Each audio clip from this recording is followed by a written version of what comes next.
Okay, tapos meron pa pala tayong isang letter na natanggap mula sa, speaking of IRCC, ay nakatanggap tayo ng letter from IRCC. Ano kaya ito, guys? I'm recording. Stop recording. Take a video.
Ano yun? Nadudulas pa ako. Ha? Bakit nandun sila? Nadudulas.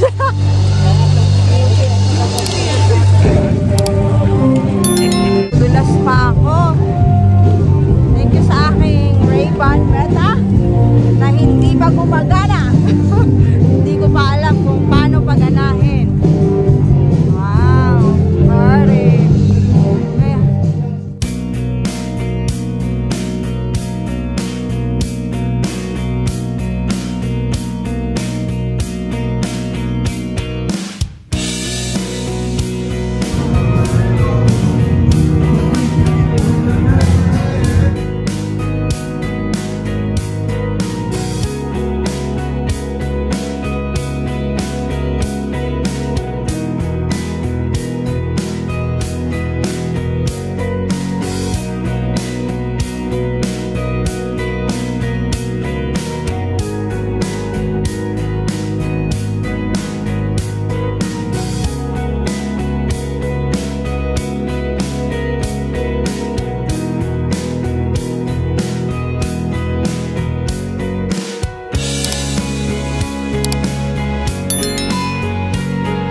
Where's your mittens?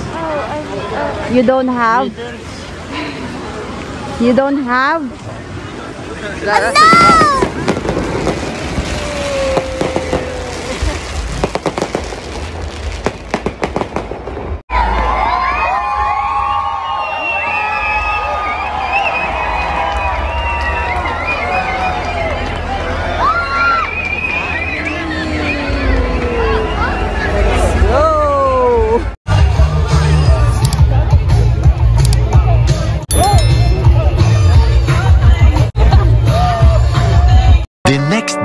The next day. Hi guys, pauwi na tayo after the shift. So ito yung aking volunteer ngayon dahil Christmas break kaya nagvo-volunteer siya dito sa aming kids gym. At closing tayo ngayon guys. Kaya pauwi na tayo. Eto guys, so pauwi na tayo ngayon. Tapos meron kami bagong kasama dito, si Ate Cathy from Philippines of course. Say hi! Yan. So kamusta naman ang work mo dito sa gym? Dito? Sa gym. Okay naman, magaan compare sa isang pang work. Yeah, this is my second job and I'm just new here. Enjoy! Yeah. Enjoy sa mga kasama. Yeah, so marami kaming hindi lang isa yung job namin dito. Hindi lang ako yung may tatlong job. Sa dalawa. Oo, iba-iba. Marami tayong job dito. Oo, guys. Hindi uso ang isang job dito sa Canada kung gusto mong mag-survive. Yeah. Yan. Mas madami, mas maganda. Oo. Ay, ito siguro maganda. Ano bang maipapayo mo sa mga gustong pumunta sa Canada? Ano ba? Basta buo ang loob. Yan. Hindi pwede yung mga mahihina ang loob kasi maraming pagdadaanan. Yan, diba sabi natin, Canada humbled us. Yes. Canada humbled us very much. Very much. Yan. Pero hindi susuko. Lalaban. Ano ba yung work mo sa Philippines? Naku, ang layo. Nasa sales, nasa pharma. Tapos pagdating dito, mga bata na. That's life Pero in masaya. Canada. Yes. No regrets. So far. Yeah. Okay. Yeah. Sige, thank you. Bye. Kailan kayo ulit tayo magkikita, no? Kasi Wala kang weekday na ako eh. Lang. Kaya vlog natin siya. Yeah. Sige. Ano sabi mo sa mga subscribers ko? Hi! Share? Tama ba? Like and subscribe. Like and subscribe and share. Yeah. Thank you. Bye. Bye. Uwi na kami. Bye.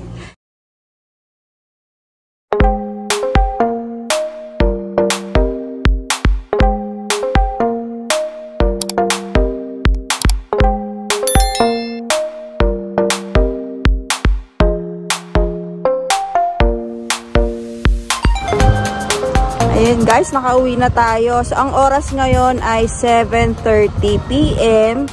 At sobrang malamig yun. Kasi wala akong scarf. Sobrang malamig.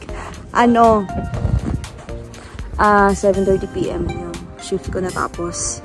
Tapos ayusin muna to. Lalagyan ng cover kasi yung frost para hindi titigas doon sa windshield. Tapos kailangan isaksak ito. Yan, so medyo madilim. Ano nga ba sabihin ko? Nakalimutan ko. Ayan. So, nakapag-drive na ako ngayong may snow. At hindi pa naman siya sobrang snow dahil medyo nawala yung snow. Pero dapat mas maingat pag nagda-drive. At ngayon nga ay negative 17. Pero yung feels like niya ay negative 27. Kaya sobrang lamig. Papasok na ako. Nag-iwan na kita. Bye-bye. Oo. Sige, bye-bye. Kasi malamig. See you later.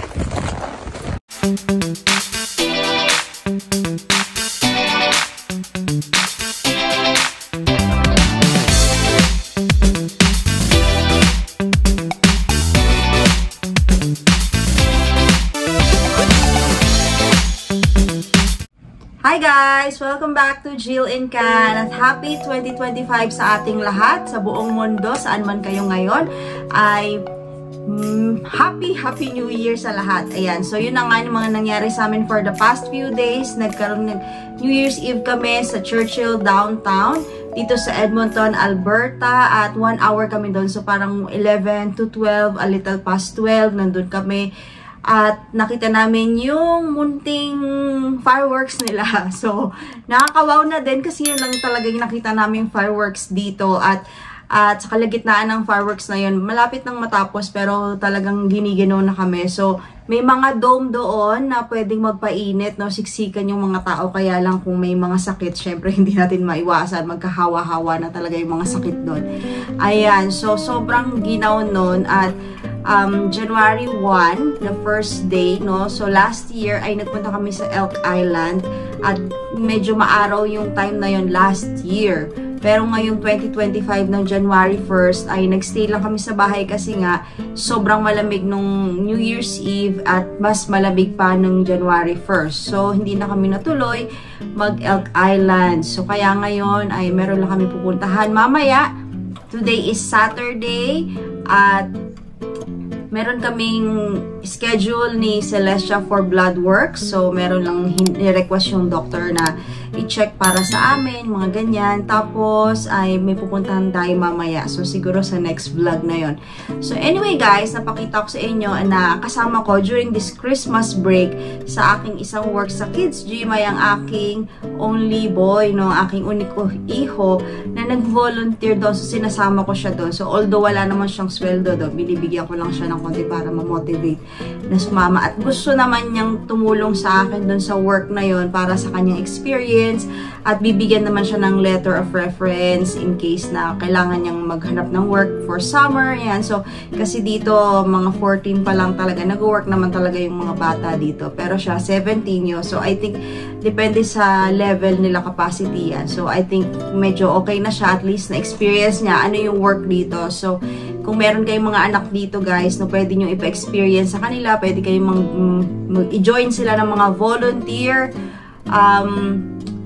volunteer work sa mga companies. So, meron nag-accept naman sila. Maraming nag-accept dito ng mga volunteer. Siyempre, libre yun, no? Pero, walang bayad sila. But, syempre, ang maganda rin nun ay yung experience na mag-gain nila. So, syempre, hindi lang experience, but Canadian experience yung work na yun. Ayun. So, at napakita ko nga rin, no, meron tayong konting usap with Ate Cathy na kasama namin sa workshop. So, yung pinakabagong addition namin sa kids gym na yon. So, same school din kami at 1 year lang yung kanyang tinake na program dito sa same school namin sa Northwest College. No, graduate na siya. So, under PGWP siya ngayong time na ito at inaantay na rin niya yung magkaroon siya ng invitation to apply for PR. So, nakapag-submit na din siya. So, I wish you all the best, Ate Cathy, at see you around. Kasi nga, weekend na sila at ako ay nawala na ako ng weekend schedule. Ako ay nasa weekday na, kaya hindi ko na sila makikita. And also, yung isang work ko din na out of school care na 7 to 10 a.m. na Thursday, Friday ay mawawala na rin yun dahil nga nagkaroon na ng bagong schedule ang aking school. So, kailangan kong mag-adjust at yung mga work ko naman ay kusa rin namang nag-a-adjust. So, yun yung kagandahan, guys, no? Yung mga work dito, yung mga companies, no? They understand kapag international student ka, hindi naman sila nagko-complain na, bakit ganito, ba't ito lang? Kasi dun sa out of school care dati, twice a week lang ako, like Thursday and Friday, 3 hours per day. So, ngayon, ay magiging 1 hour, or 3 hours per week. So, isang week, 1 day na lang. I mean, 3 hours sa isang week na lang ako doon makakapunta. Ayun. So, pero okay lang yun sa kanila. So, ganyan dito, guys, kung mag-working student kayo, part-time student na nag-work, I mean, full-time student na part-time worker, ay the companies will understand. Yun. So, priority naman nila yung schooling natin dito. Ayan, driving na ako ng snow. Nakalimutan na namin na dapat palang nagpa-practice ako mag-driving. So, dahil sobrang busy, hindi na ako nakakapag-drive. So, kagabi lang kami nakapag-drive ulit na naisipan na ako nga na kailangan ko mag-practice mag-drive. Siyempre, hindi natin alam kung in the future, kung nandito si hubby or kung saan siya mapuntang work, no? Ay, ako lang yung nandito sa mga kids. So, kailangan ko talagang matutong mag-drive. At saka yung isang work ko, malapit siya kung may kotse ka, pero ang layo niya at minsan naabot ka ng 1 hour kung magkukommute ka. Kasi minsan yung bus, either nadidelay siya o hindi siya dumating. So, maraming complication pagdating na mag-bus. Depende dun sa area na yun ng work ko. Kaya yun, kailangan lagi tayong ready dito. Yan, so kailangan mag-practice tayo ng driving at soon, sana magkaroon time tayo ng kapag road test. Pero bago yan, kailangan ko muna mag-selfie pa din. Ayan, so, ayun, so guys, pagdating namin kagabi, no, sinabi sa akin ng aking husband na meron tayong mga bagong mail na dumating.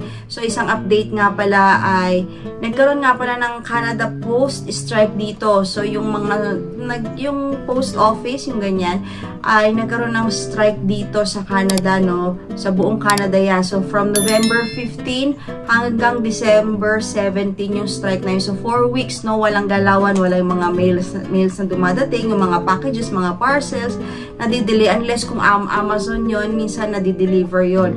Pero yun nga yung nangyari, no? So, kailangan ay yun, maraming mga na hindi na-deliver na mail. So, kagabi nga ay unti-unti nang nagdo-normalize yung system nila. Although, kung hindi pa rin maayos ang pag-uusap nila, ay magkakaroon muli ng strike sa May 22, 2025. So, magkakaroon na naman ng strike. So, ganyan din dito, guys. Katulad nga sa Philippines, meron din silang mga strike dito, no?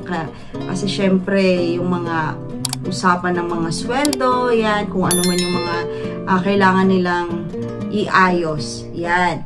At ito, tignan nga natin guys kung ano yung mga sulat na to. So, pagdating ko kasi kagabi, nabuksan na nila to. Yan. Ang dami. Ito yung mga letters. So, sa mailbox, ito yung marami nakukuha, dumating na ano ba to. So, Happy Holidays from Karen Tang. So, mga promotional items na Edmonton City Councilor for Ward Carrillo, Karen Tang. So, yan. Tignan natin kung ano tong mga mails na to. Sa Costco, ayan, kung member tayo, makakatanggap tayo ng mga regular mails. Kung ano yung mga sale, paano tayo makasave ng ating mga items in Costco. Ayan. Ano pa yung natanggap natin? Ayan. Yung mga ganito, yung mga meal stubs, ayan. At meron tayong Atco. Atco yung aming electric. So, nagbabayad kami ng electric dito. Although, ang free dito sa aming apartment ay free yung included na sa aming renta yung heat and water. Pero yung electric, internet, ay kami yung nagbabayad dito. So, tingnan natin kung magkano kaya to. So, ang bill namin from a few moments later. Sasalamin tayo kasi hindi ko makita. So, statement June. So, ang bill na ito ay from September 25 to October 23. Ang bill namin ay $70.52. So, magkano ito pag sa peso? 2.8? Mga 3,000. Oh, so, mga 3,000 yung bill namin for this month, na September to October. Ayan. So, medyo late na to kasi tapos na to, nabayaran na namin to eh. Ayan. So, ganyan yung mga bill namin, nagre-range. Minsan, lumalampas ng $100 pagka summer. Pag-summer. Or depende, kapag may visitor kami dito, diba, minsan ganon. Pag may bisita kami dito, tapos mga ilang weeks or ilang days nag-i-stay dito. So, syempre, pag merong mga extra, ay tumataas yun. At meron din tayong mail from Primerica. So, ito yung aming insurance. Insurance mo to? Life insurance mo. Life insurance. At meron dito from MediCenter. So, ito ay para sa akin naman. So, meron kasi akong yung family doctor namin, kinonsult ako sa kanya, tapos nakalimutan ko na kung ano yun. Pero, nirefer niya ako sa specialist sa isang MediCenter branch, at hindi ko alam bakit sila tumatawag. So, sumulat na lang sila na dapat ako ay tumawag para magpaset ng appointment. Ayan. So, mail. Nabuksan na to eh. To the parent or guardian of Celestia for our daughter. So, ito ay galing sa Alberta Health Services naman. Family to family. So, ito yung mga resources na binibigay nila. So, dahil si Celestia ay nasa family services, no, dahil sa kanyang condition, merong binibigay dito, tulad dito, nag-mail sila ng resources para kung ano yung makakatulong sa amin in supporting her needs. So, ito yan. Introduction to AAC for Emergent Communications, Goals and Neurodiversity.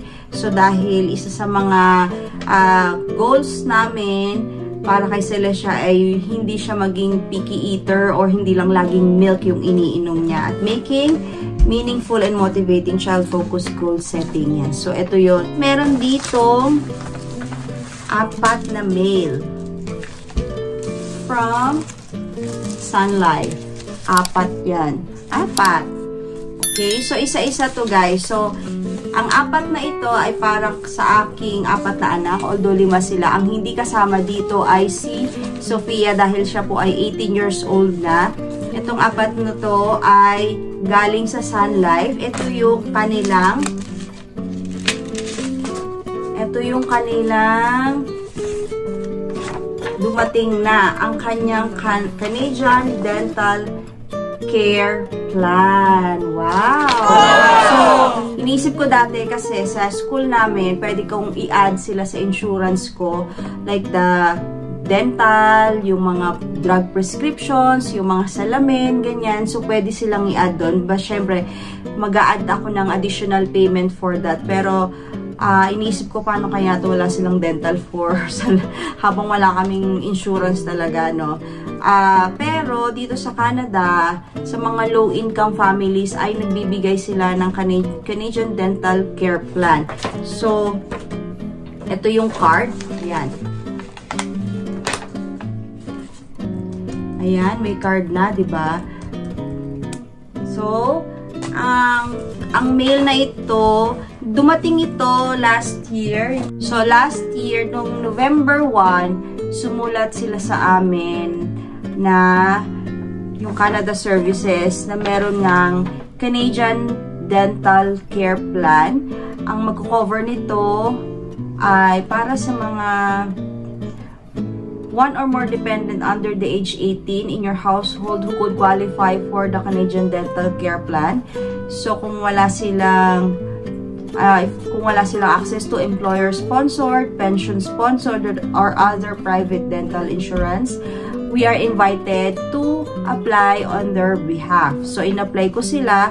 At ang dental coverage nito, guys, ay meron silang early detection and treatment of tooth decay, reduced risk of pain and discomfort, healthier mouths. So, mga basic lang naman to, pero examples of services covered including cleaning, exams, x-rays, fluoride applications, dental sealants, fillings, as well as extractions if needed. Yan. So, okay na to guys, na malaking help na rin to kasi yung mga fillings, mga ganyan, yung mga extractions, cleaning, tsaka yung x-ray, mahal din yung x-ray actually eh. So, magandang bagay na ito na makakatulong to sa kanila. So, wala lang yung mga braces kasi syempre mahal na yun.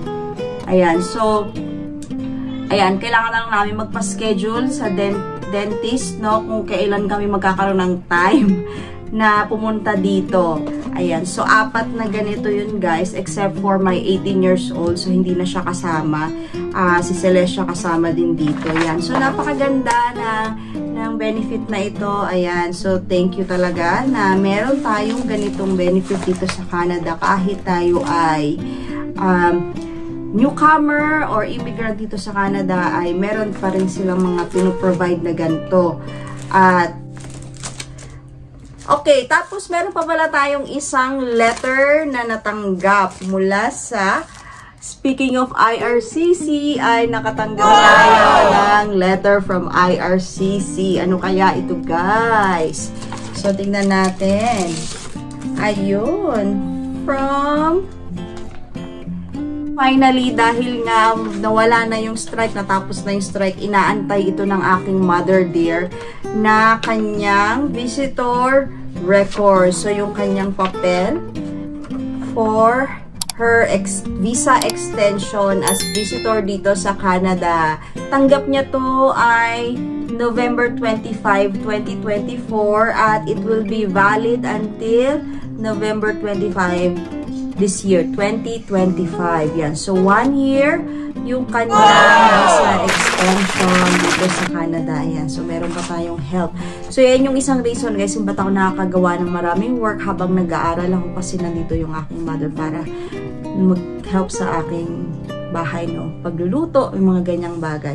Paghatid kay Celestia. Pero kung wala yun kay guys, hindi ko kaya mag-work ng madami. So, palakita sa inyo guys, yung sinabi ni Mark Miller sa kanyang year-end interview bilang immigration minister dito sa Canada. Sa kanyang year-end interview na we need to do right by the people we welcome here, but we also need to make sure this country remains that is welcoming. He also urged stakeholders such as provinces, educational institutions, and businesses to take a more active role in advocating for immigration.